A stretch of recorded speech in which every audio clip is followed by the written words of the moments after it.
16 ሚሊዮን ብር አለኝ የሆነ ነገር አድርጌበት ይላል። ኢት ዲፔንድስ 16 ሚሊዮን ብር ካለን ልንሰራ የምንችለው ሜቢ አፓርትመንት ባለ 3 ቤድሩም አፓርትመንት ካላችሁ እሱን ሌክዠሪ ማድረግ ይቻላል በ16 ሚሊዮን ብር። ግን ሬዚደንሻል G+2 G+3 ዊዝ 300 እና 400 ካሬ ሊሰራ አይችልም። 16 ሚሊዮን ለአፓርትመንት ቤቶች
ተመልሻለሁ አንቺን አግኝቼ ወዳጅ ዘመዴ አንቺው ነሽና ከኔው ጋር ሁኚ በይኩረጂና መሸኔ ጀረጋ መሸኔ ጀረጋ መሸኔ ጀረጋ መሸኔ ጀረጋ አይኔ ማይቶሽ አያበቃ ልቤም ወዶሽ አላበቃ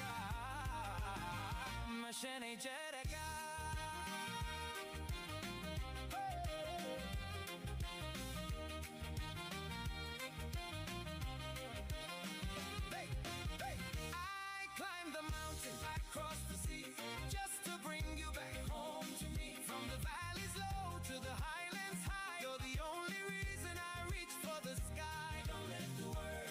you